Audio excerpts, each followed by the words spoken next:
magtanim tayo ng saging dito mga idol. Kasi pag ito ang mais ma-harvest na is mayroon pang manatili ng saging mga idol. Habang na tayo sa bukid mga idol, kailangan sipag tiyaga tayo palagi mga idol, kasi hindi pang habang buhay tayo ay may pira ba. Maghanap din tayo ng paraan na magkaroon tayo ng extra income mga idol, kahit sa pagbubukid, pagsasaka. Yan lang ang ating mga disinteng pamamaraan dito, walang halong mga panamantala sa mga bagay-bagay dito sa mundo.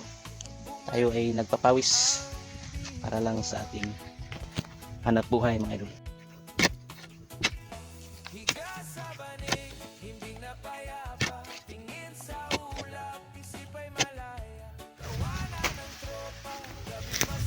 Tanim natin mga idol, oh.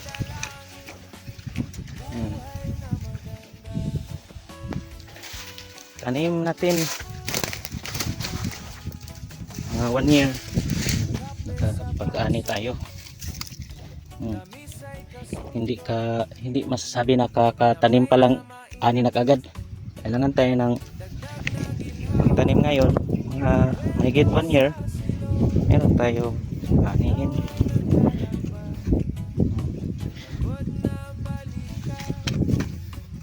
Ganyan lamang magtanim mga idol, oh.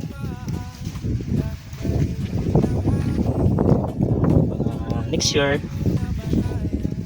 bisitahin natin, tingnan, at siyempre alagaan natin.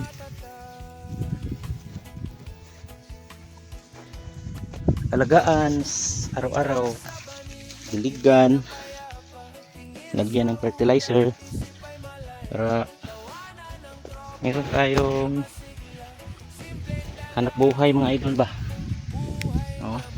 Ito, kasama ito sa hanap buhay mga idol, oh.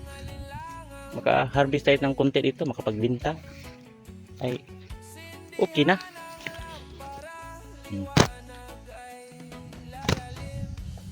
Yan lang ang ating papel ito sa mundo mga idol, ay magsikap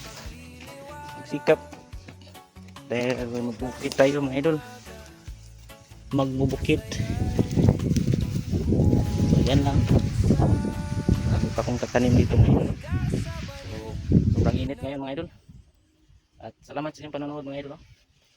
Magtatanim pa ako ng karagdagan dito sa mga paligid yan, para hindi na tayo magugutom ba, masustain natin yung ating food needs, mga pag-consume, dahil ang taong masipag ay mayroong mapapatunguhan mga idol, mayroong makakamtan.